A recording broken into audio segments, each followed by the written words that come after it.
मित्रों नमस्कार। आशा है आप लोग प्रसन्न होंगे, स्वस्थ भी होंगे।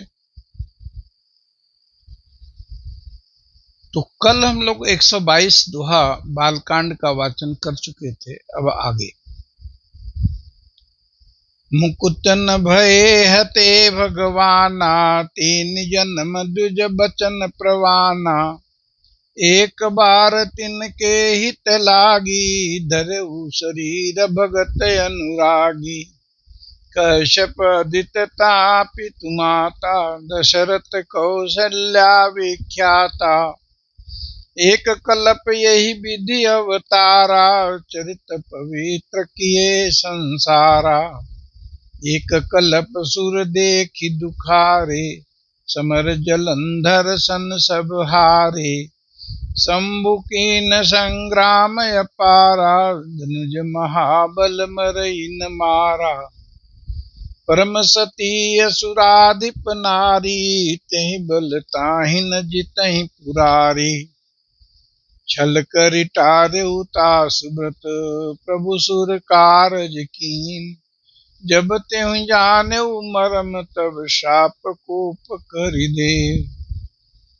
तासु शाप हरि दीन प्रमाना, कौतुक निधि कृपाल भगवाना।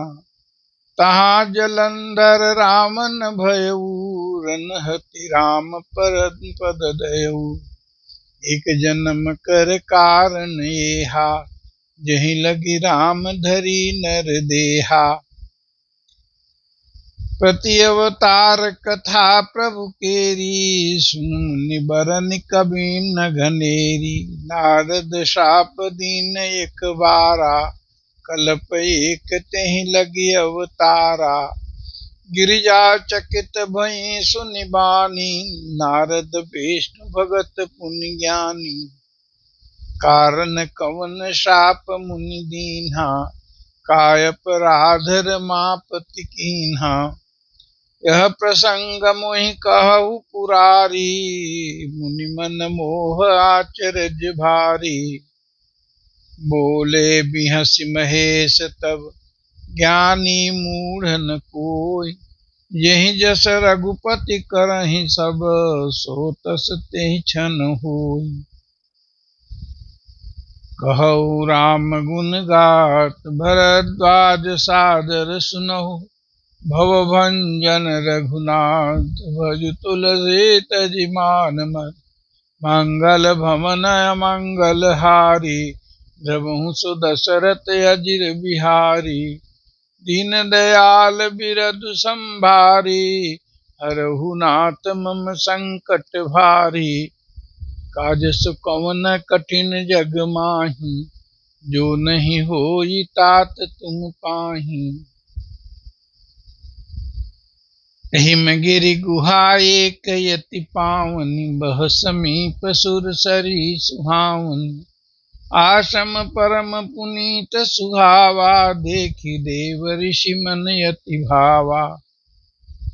निरखि शैल सरि विपिन विभागा, भयउ रमापति पद अनुरागा।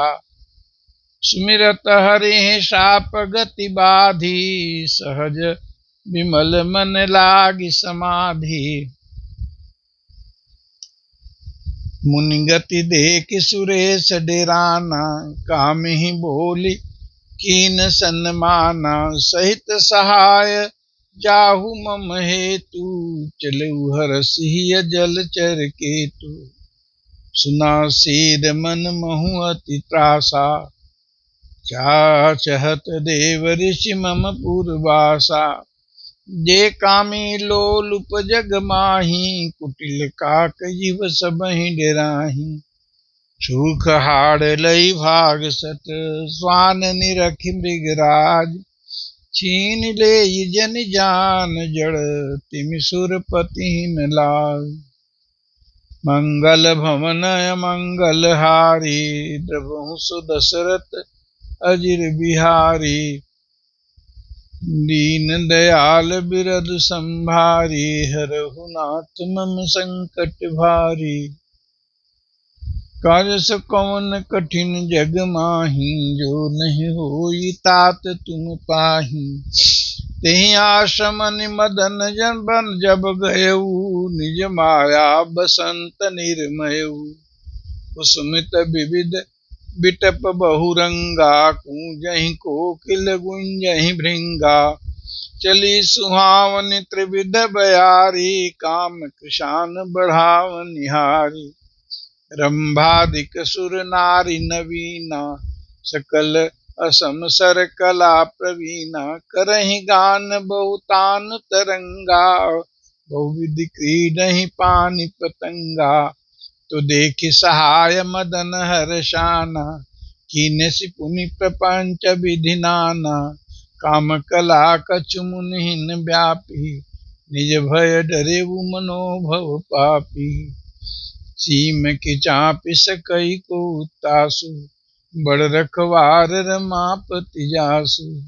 सहित सहाय सभीत यति, मानिहार मन मैन। गह सिजाई मुनि चरण तब, कहि सुटियारत बहन। मंगल भवन मंगल हारी, द्रवहु सुदशरथ अजिर बिहारी। दीन दयाल बिरधु संभारी, मोहि जन तजहु भगत भयहारी। काज सो कवन कठिन जग माही, जो नहीं होई तात तुम पाही।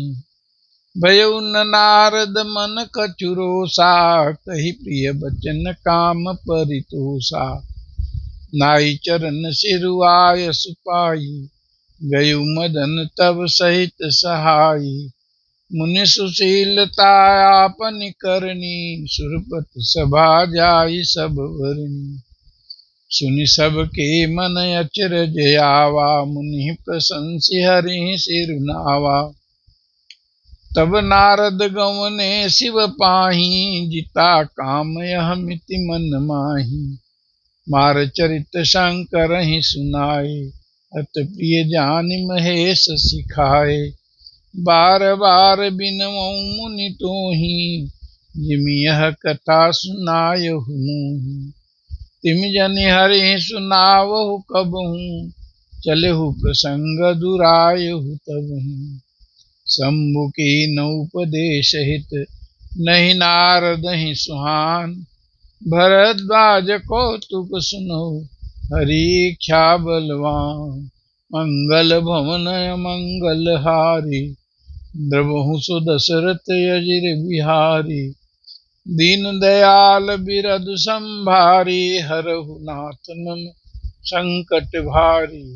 काज सो कवन कठिन जग माही, जो नहीं होई तात तुम पाही। राम कीन चाहि सोई होई, करई अन्यथा अस नहीं कोई। समु बचन मुनि मन नहीं भाए, मन बिरंच के लोक सिधाए। एक बार कर तल बर बीना, गावत हरि गुण गान प्रवीणा। क्षीर सिंधु गवने मुनि नाथा, जहाँ बस श्रीनिवास श्रुति माथा। हरस मिले उठि रमा निकेता, बैठे आसन ऋषि समेता। बोले बिहसि चराचर राया, बहुते दिन कीन मुनि दाया। काम चरित नारद सब भाखे, यद्यपि प्रथम बरज शिव राखे। अति प्रचंड रघुपति कई माया, जेहि न मोह सको जग जाया। रूख बदन कर बचन मृदु, बोले श्री भगवान।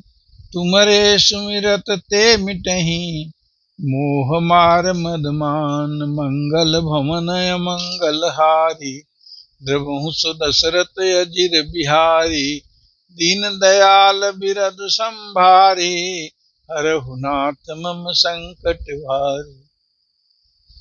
काज सो कवन कठिन जग माही, जो नहीं होई तात तुम पाही। इन पंक्तियों में गोस्वामी जी कह रहे हैं कि याज्ञवल्क जी भारद्वाज जी को भगवान राम के सगुण जन्म अवतार की कथा को वर्णन कर रहे हैं कि कारण क्या था। तो पहले तो जय विजय वाली कथा कही, जिसमें कि जय विजय भगवान के द्वारपाल थे और वहां पर एक बार सनकाद ऋषि भगवान से मिलने के लिए पहुंचे, लेकिन जय विजय उनको अंदर प्रवेश नहीं करने दिया। कहा कि तुम अभी बालक हो, तुम अंदर मत जाओ। द्वारपालों को सनकाद ऋषि की महत्ता का पता नहीं था।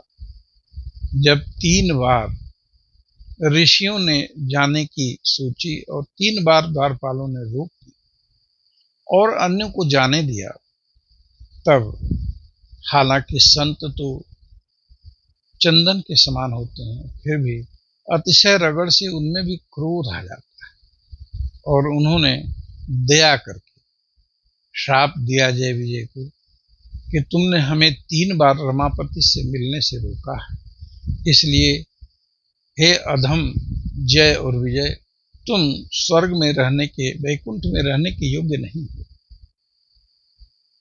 और तुम्हारे कल्याण के हमने सोच करके यह श्राप दे रहा हूं कि तुम वहां जाओ मर्त लोक में, जहां द्वेष दंभ पाखंड का साम्राज्य है, वहां तुम असुर बन जाओ। उनके श्राप को सुनकर के भगवान रमापति स्वयं ही आ गए और उन्होंने उनके श्राप का अनुमोदन किया। जय विजय नीचे गिरने लगे और असुर बने, रावण कुंभकर्ण बने। रमापति ने सनकादि ऋषियों को दर्शन दिया। सनकादि ऋषियों ने उनकी प्रार्थना की और उन्होंने कहा कि हम अपने श्राप को वापस लेते हैं, आप जैसा चाहें वैसा करें। भगवान ने कहा कि नहीं, आप लोगों की कृपा प्रसाद से ही मैं हरि हूं, सारे संसार का संकट मैं दूर कर सकता हूं, उसके पीछे आप लोगों की कृपा ही है। आपने कह दिया, इसलिए जय विजय दंड के भागी अवश्य हूं। अगर हमारी भुजा भी आपका अपराध करती है तो मैं उस भुजा को भी काट दूंगा। इस तरह से अन्य कथाओं को भी कहा और भगवान शिव ने पार्वती से कहा कि एक बार तो नारद जी ने श्राप दे दिया और उस कारण से भगवान को जन्म लेना पड़ा। अब गिरिजा चौंक गई कि भला नारद श्राप क्यों देंगे, क्योंकि वो तो भगवान के अतिशय प्रिय हैं, भक्त हैं। शिव जी ने कहा कि कोई चतुर नहीं है, कोई ज्ञानी नहीं है, भगवान जैसा प्रबंध करते हैं, जैसी माया रचते हैं, वैसा ही व्यक्ति कहता है और करता है। उसकी कथा यह है कि एक बार नारद जी वन में गए, वहां पर जल सरोवर तालाब वगैरह देख करके रमापति के चरणों में उनका मन लग गया और समाधि लगा दी। उस समाधि से सुरपति इंद्र दुखी हो गए। उन्होंने सोचा कहीं ऐसा न हो कि नारद जी इस तपस्या से मेरे इंद्र पद को ही ले लें। उनका डर तो ऐसे ही है जैसे सूखी हड्डी लेकर के जो कुत्ता भागता है सिंह को देख करके कि कहीं सिंह मेरी इस हड्डी को ले न ले। ऐसे ही सुरपति सबसे भयभीत रहते हैं। उन्होंने कामदेव को बुलाया और अपने कार्य को बता करके ऋषिवर नारद के पास भेजे जो समाधि में थे। कामदेव ने अपना सब प्रपंच किया, लेकिन नारद जी के ऊपर कोई असर नहीं पड़ा। भला उस पर क्या असर पड़ सकता है जिस पर रमापति की कृपा हो। जब हार चुका तो नारद का चरण जाकर के कामदेव ने पकड़ लिया। कामदेव को ऐसा करने से उनकी समाधि तो टूट गई, लेकिन क्रोध उन्होंने नहीं किया। उन्होंने आशीर्वाद ही दिया कामदेव को और वहां से चल पड़े। चलने के बाद वो शिव जी के पास आए और उन्होंने कहा कि कामदेव ने मेरी समाधि को भंग कर दिया, लेकिन शिव जी देखिए मेरे को क्रोध नहीं आया। उनका भाव ये था कि आपसे तो क्रोध हो गया था, लेकिन मैंने क्रोध जीत लिया है। यह अहंकार उनके मन में प्रवेश कर गया था। शिव जी ने कहा कि मुझसे आपने ये कहा तो कहा, कभी भी रमापति से ऐसी बात मत कहना। पर उन्होंने रमापति के क्षीर सिंधु में सागर में गए और वहां भी इसी बात को बढ़ चढ़ के कहा। तो भगवान विष्णु ने कहा कि आप ऋषियों का नाम लेने से तो लोगों के काम स्वतः नष्ट हो जाते हैं, यह कोई बड़ी बात नहीं है। लेकिन भगवान ने देख लिया कि भक्त के मन में अहंकार का एक अंकुर फूट गया है। अगर इस अंकुर को मैं नष्ट नहीं करूंगा तो नारद जी का बड़ा अहित होगा, ऐसा मन में उन्होंने सोचा। आगे की कथा हम लोग अगले दिन करेंगे। हम अपनी वाणी को यहीं विश्राम देते हैं। 128वां दोहा। अब कल इसके आगे हम लोग वाचन करेंगे। आप सभी को बहुत बहुत धन्यवाद। प्रणाम।